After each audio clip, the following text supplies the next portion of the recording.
Huge thanks for making it to video 3 of Upload Excel to SharePoint with the Power Automate flow. This will give you the final pieces for making the flow work in your learning environment. I've had some great questions since making the last videos around property names and how to upload not just text values but also numbers and date times. As such, I've worked these examples into this video. It makes it a little longer but will also get you positioned as a flow superhero when you learn the concepts involved. To keep it exciting, there's a bit more in the spreadsheet this time, i.e. dates with times and also some numbers in data 1.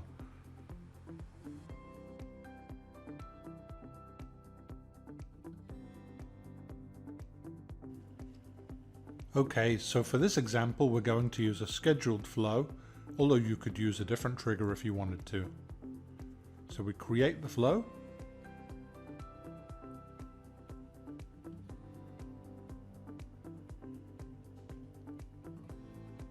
Next step, we're going to read that Excel spreadsheet.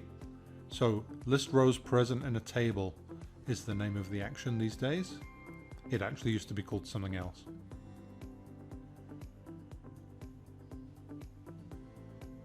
My file is going to be in my OneDrive.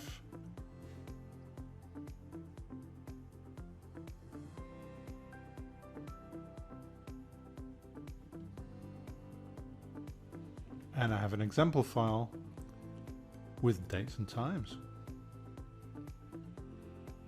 And I've got the table defined that contains that data within my Excel spreadsheet. And just for fun, I'm going to put in a select query to limit what I pull back, which is just good practice.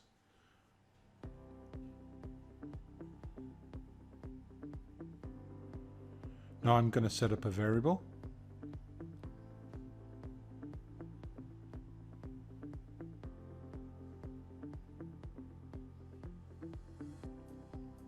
And this variable is going to hold my Excel values.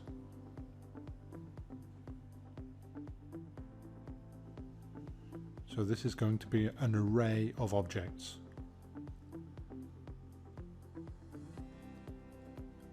Always good practice to get some descriptive naming in here, so I'm just going to do a rename so I know what this is all about.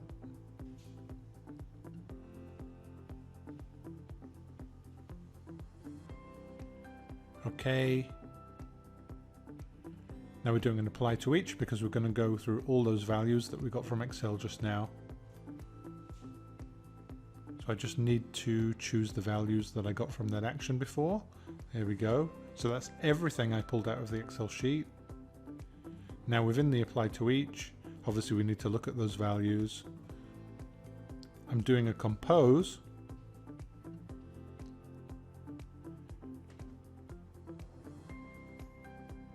And here I'm just going to paste the format that builds up the data structure in my compose.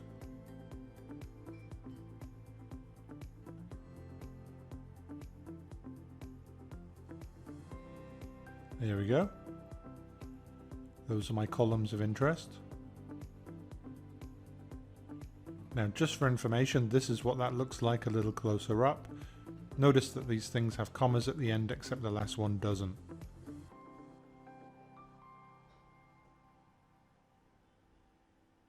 There we go, so put in the title for title. This is coming from the Excel sheet, each row now. So I'm just building up my object and putting the values in the appropriate place. Except the date is a little bit tricky.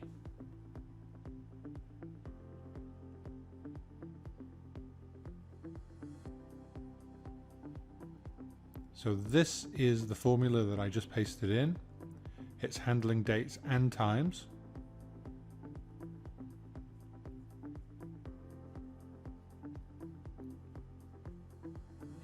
Okay, let's do a little bit of a concept spotlight, see what's going on here with Excel dates and times and why is it so complicated.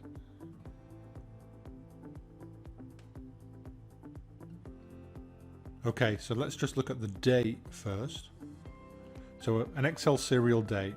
Dates in Excel are stored as a number representing the number of days since the start of the 20th century. This is called a serial date. If I pass any Excel date in a flow, I'm going to get this weird number back. How do you actually turn this into a valid value? You do an add days, actually based on the 30th of December 1899, because add days in flow does this a little bit wrong. But basically the formula you see at the bottom here is what would work, and then I format that year, month and day.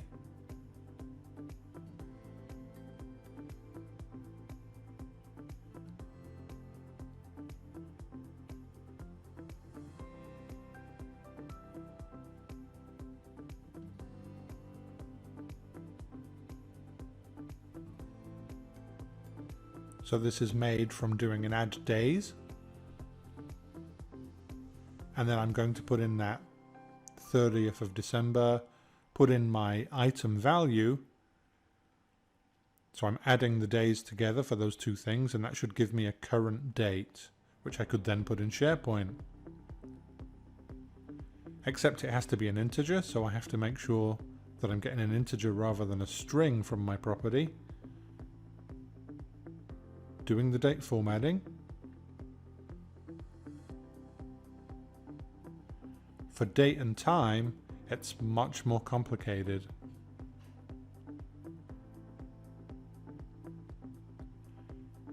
In this instance, for a serial date time, you get days and then a decimal point followed by fraction of day, which indicates the time. As you can see, you get a much longer number out. Add days needs an integer, so we can't use the same approach. We have to do something else.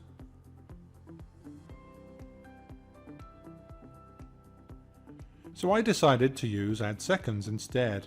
There are 86,400 seconds in a day, so if I multiply that by the number I got from the Excel, that's going to give me a number of seconds.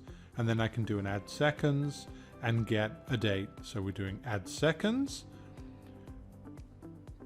plus the 1899 thing. Then I'm doing a multiply. It has to be a float because it's going to have decimal places. Once again, I'm getting the target date from my properties in the Excel.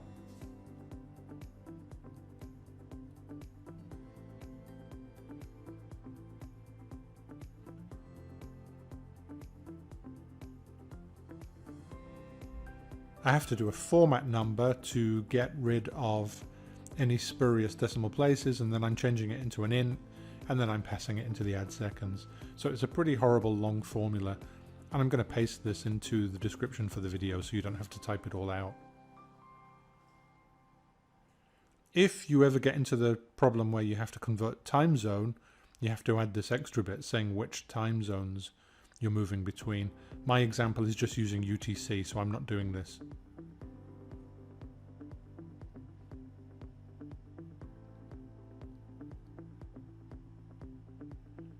There is a Microsoft page, and here's a screenshot showing all those time zone names which you could possibly put into that function.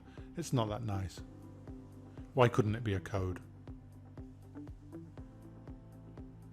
Okay, back to the example then. So that's my function added in. I'll just do a rename again, give the compose a meaningful name.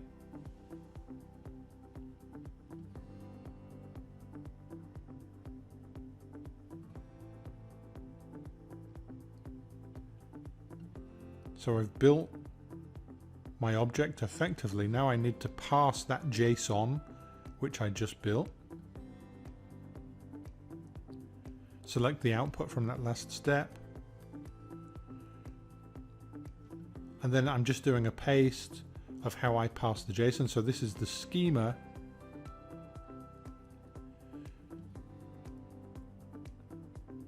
Notice that for the target date, it's still string. All of these values are string. Even where I'm pulling a number out of my Excel, I can treat it as a string here. There we go, all renamed.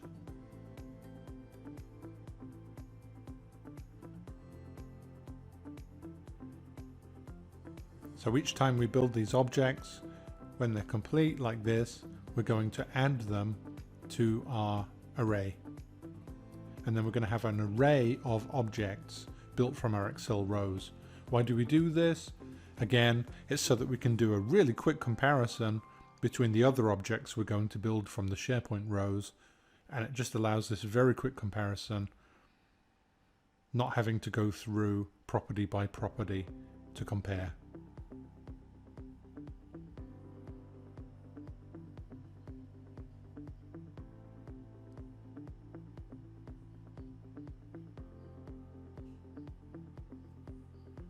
Okay, so now we're going to get our values from SharePoint. So get items.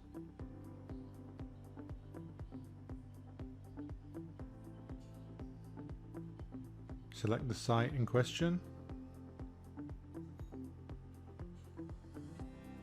And we've got a list for this example.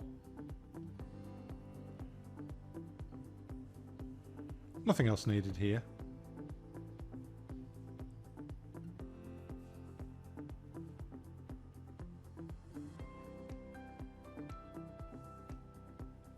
Next step.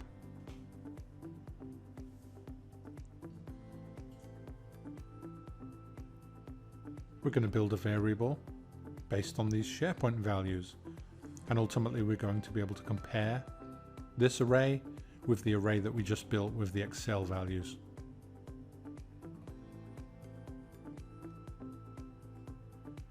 Hopefully name it in a way that we're going to understand. Once again, it's going to be an array of objects.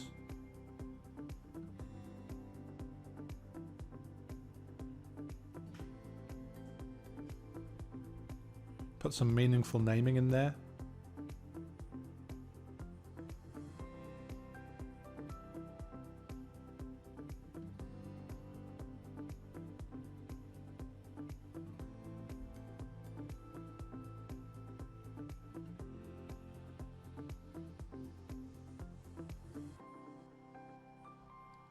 We're doing that same apply to each type processing which we did for the Excel sheet, but this time it's for the SharePoint.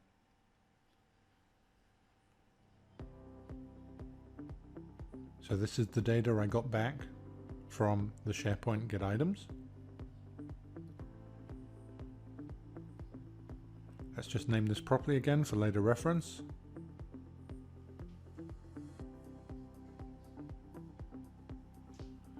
Typo.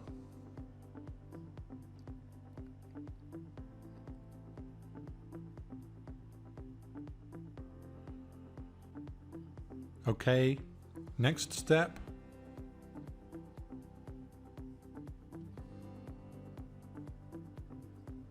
We're going to do a compose again.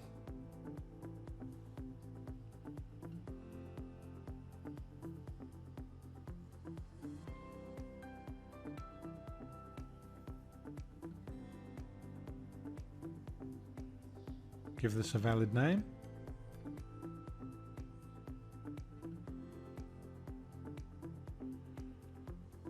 And once again, we're putting the skeleton of the JSON into here.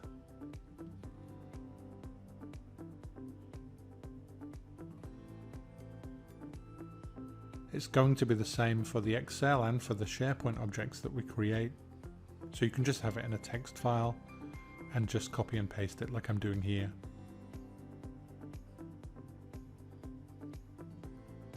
So now I bring in the columns which I just got from SharePoint. So we've got title, data 1,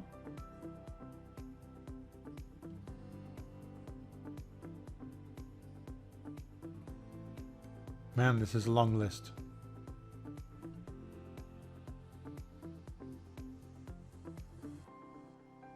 Data 2, and for target date, it's actually not going to be target date, it's actually called action date. This is just showing that my columns in SharePoint don't have to be the same name as the ones in Excel. We're actually doing the mappings effectively in this JSON.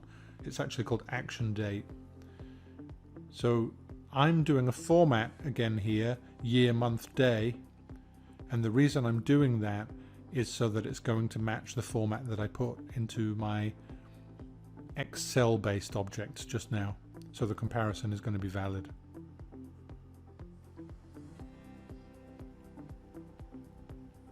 Now I am going to copy this step from before, because actually we have the option to copy and paste from a clipboard now, which we didn't used to have, and then I don't have to paste that JSON. So add an action, and I can go to my clipboard, and there it is. So that saved me a little bit of typing. Just do the rename. So this was just a massive error because I didn't change the data source in this, and this causes bugs later in the video. Just so you know, don't copy that mistake.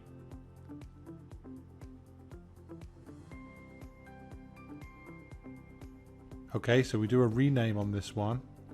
Shame we didn't change the content field as well.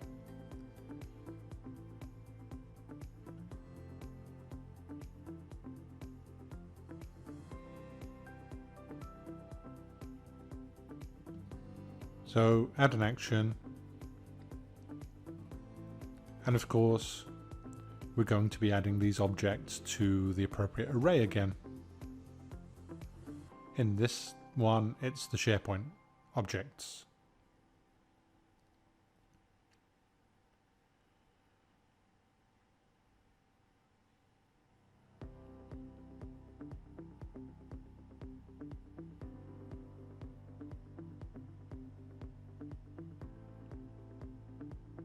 Okay.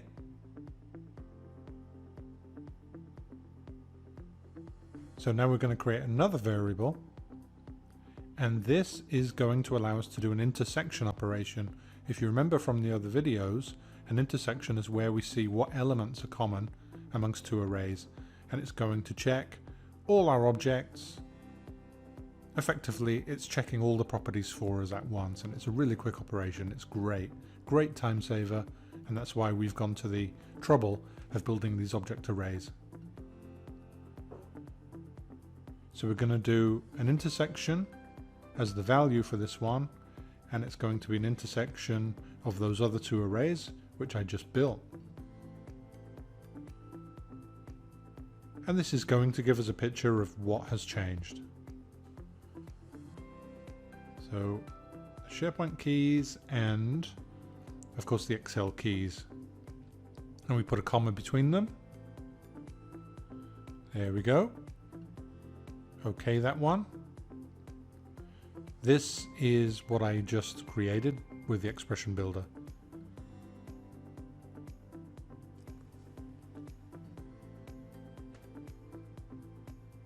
So this is progress. We've built the objects from Excel and from SharePoint, and we've got the thing which is doing the comparison. Let's just give this a proper name so we know this was the intersection.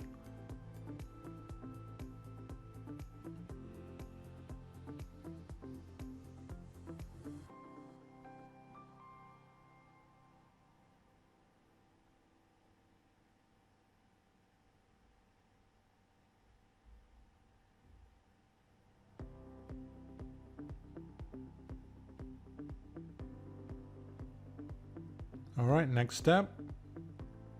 We better take some actions now based on what we've just found out in our comparison. So we're going to go through again and apply to each.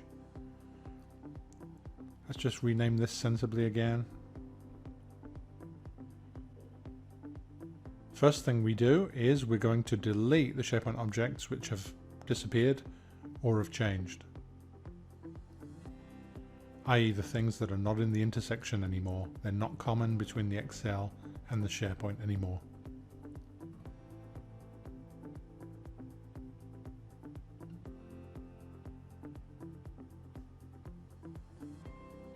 Okay, so we'll compare the SharePoint items. We're not doing a second query against SharePoint here. We're still using the values that we pulled in from SharePoint first time over. But yeah, we do have to do a compose again. So I'm just doing a copy and paste from a notepad because I don't like to type these things out. Just a reminder again about the commas. The first three have the comma, but the last item never has the comma at the end.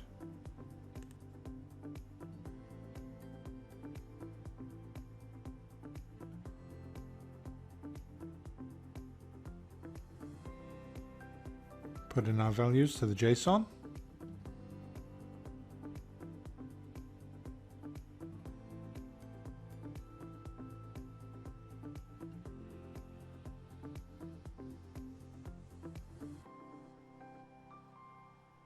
I know it's a shame to have to build these things out twice, but it's the only way to do it.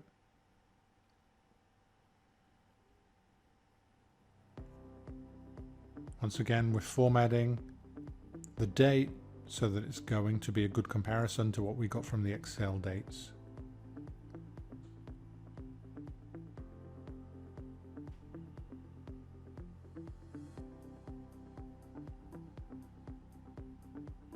Give this a reasonable name so we know what we're doing here.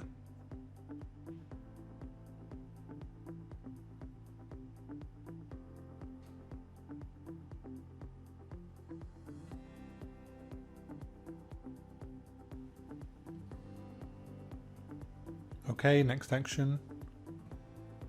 I'm pasting from my clipboard again, that JSON, and once again I've made the major mistake. This is bringing in the Excel data when I should be bringing in SharePoint data.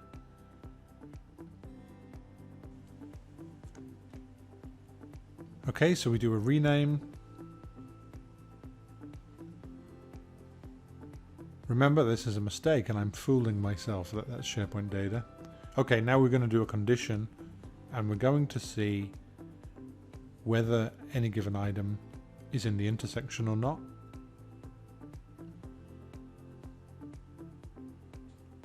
So if the particular SharePoint item is in the intersection, then we don't want to touch it because it's an unchanged item. That means it's going to be the same in Excel and in SharePoint already. But if the answer is no, it's not contained, then we're going to do a SharePoint delete. So I find delete here for SharePoint. We're going to do a delete item.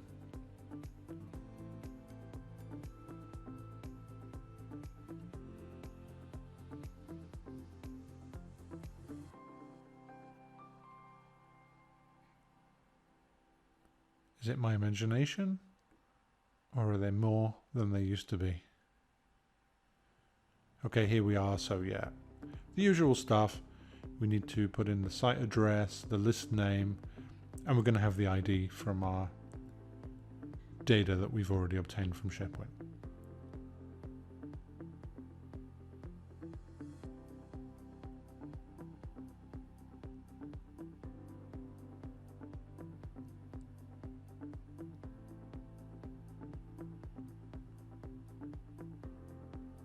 Okay, so far so good.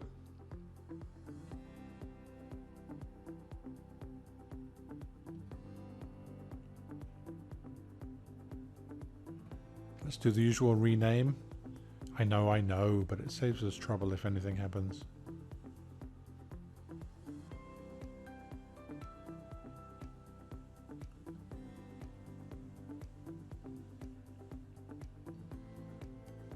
Okay, next thing. So we've effectively got to the point where we've deleted SharePoint items which have changed or gone.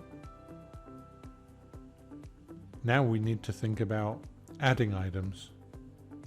So this is add and update effectively. So we're going to put in a loop again. Apply to each.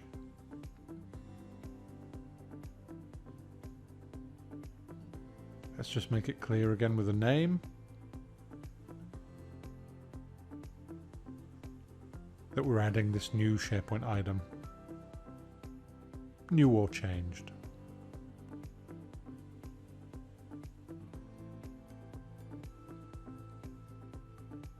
So of course it's the Excel data which we need to write to SharePoint items in this case. This is the new stuff from the spreadsheet. Once again a condition. And once again we're looking at the intersection. Because if the item's in the intersection, that means there's no change between this Excel item and the SharePoint list, so no need to write it. You see where we're going here? This is why the intersection is quite useful. So yeah, SharePoint, but this time we're going to be creating an item. There we go.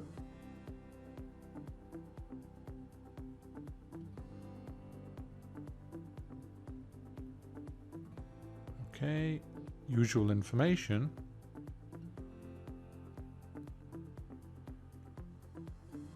And now I'm going to put those items in from the object. Now this is the critical bit, because I want to write in the values from the current item, but obviously it's an object.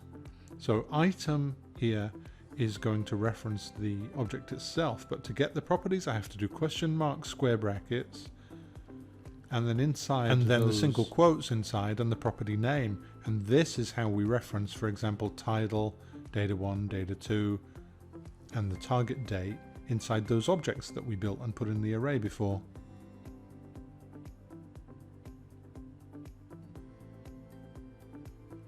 So we just have to do this several times. Item, question mark, square brackets, property name inside the square brackets for each of these things.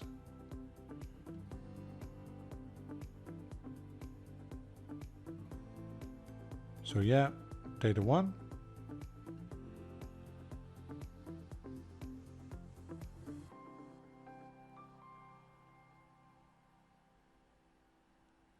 I mean, I could just type in item each time, but it's good to show the expression builder.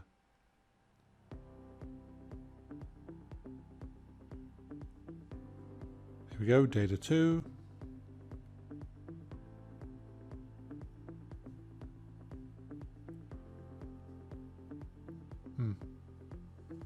There we go. And then the date. Notice as I type that it's called target date inside my objects that I built before. It doesn't matter that that's different from the column name action date, which I'm filling in here for SharePoint.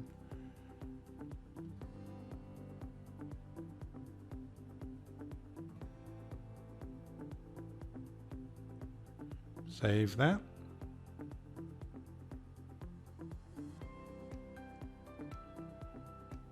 And the usual rename.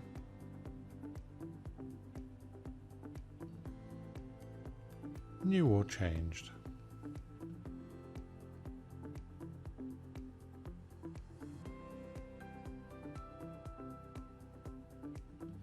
Okay, so we just have a look at the spreadsheet.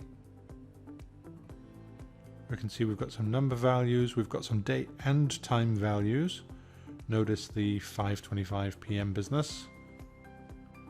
Several of these here. So this is what we're hoping our flow will upload to this blank SharePoint list. So let's give it a test.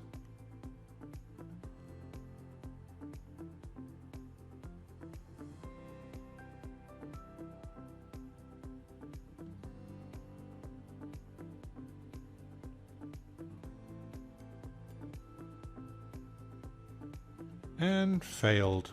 Okay. Not a good start. Let's see what's going on.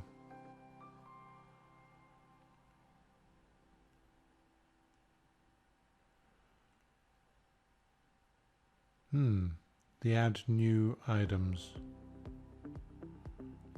And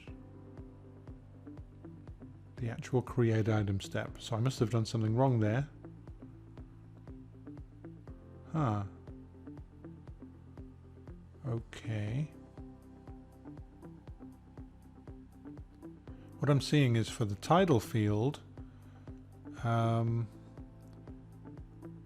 it seems to have, yeah, it looks like the whole object has been written into the title field and not the individual property of title. So something must have done wrong when I did the whole question mark thing before. Same for action date. Okay. Let's have a bit of a change around, see what happened. You saw me put those question marks in there. Yeah, it looks like the expression builder has helpfully got rid of the extra bit that I typed, question mark and property name. So I'm just going to have to do it again.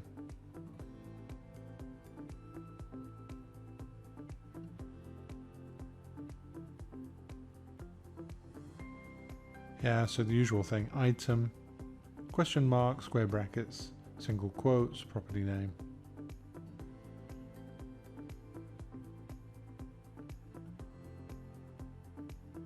Get rid of these. Looks like data 2 is actually okay.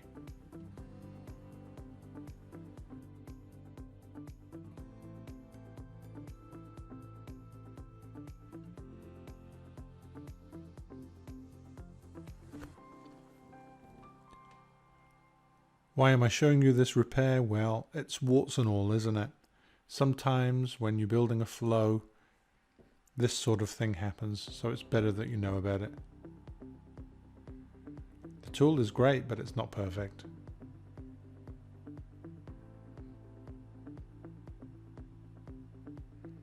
Here we go, item again, question mark, etc. Well,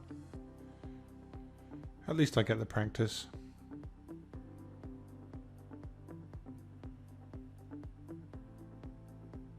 Okay, and then last one, action date.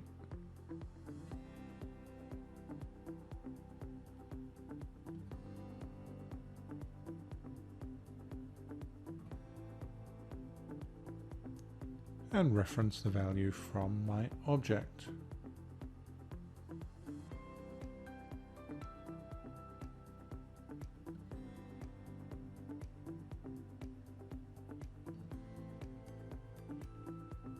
Target date. Okay, well, it's looking like it's kept my change this time. Save it, give it a go.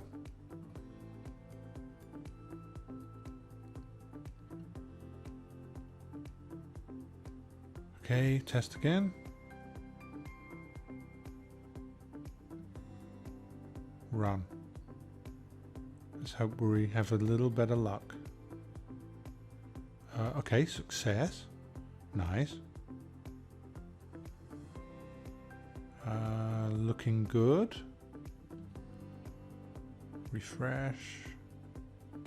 Okay, values looking good. I've got my times as well.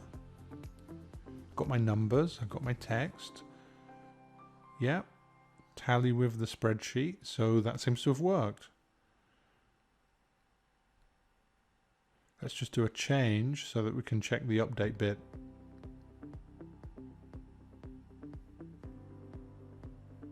Okay. Run again.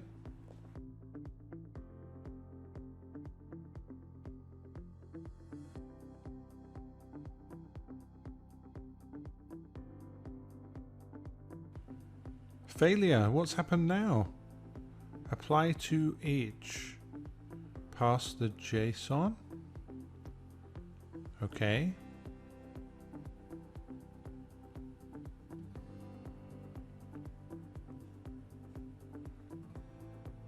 That doesn't look so bad.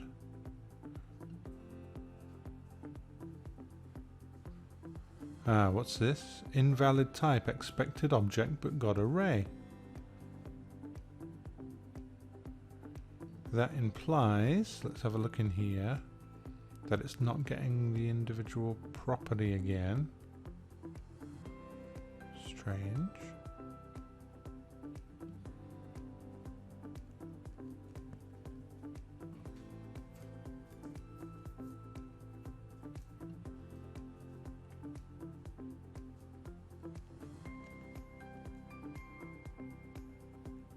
Well, it's not leaping out at me this second.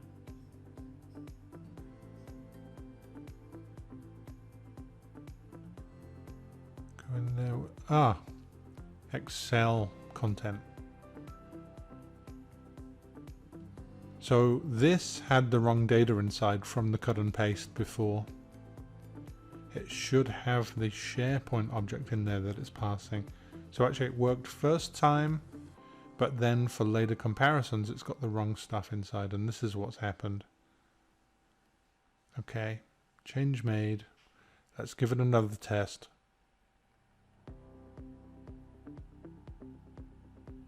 Run flow.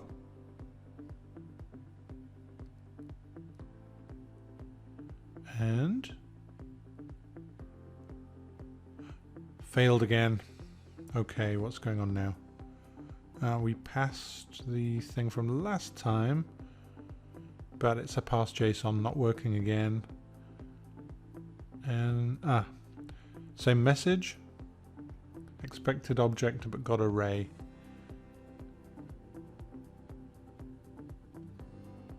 Just have a look in here.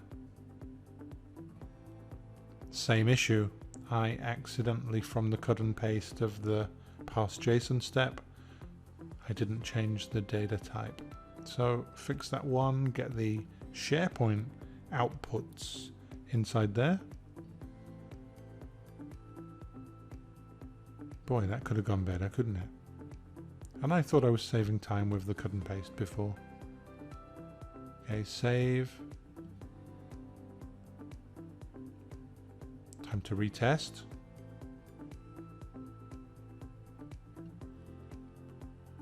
Okay, let's have a look at this one.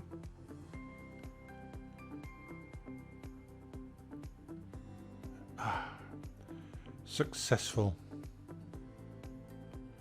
Okay, that's looking good. Let's check the data.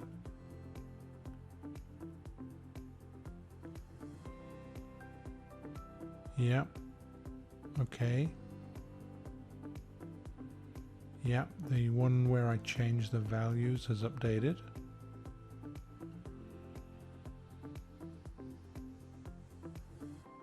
Yeah.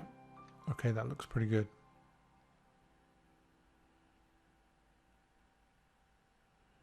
Well, we've got to test again, don't we, really? Now that we've got a working flow.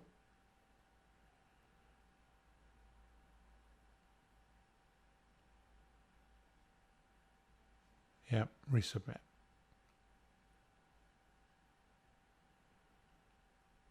Because this is update as well, so we've got to test it.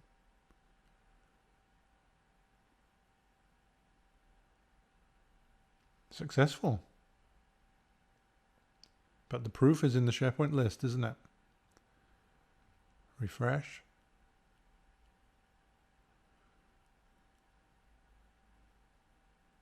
There we go. And yeah, it's got the right value. Fantastic. We have the working build. Just don't make the mistakes that I made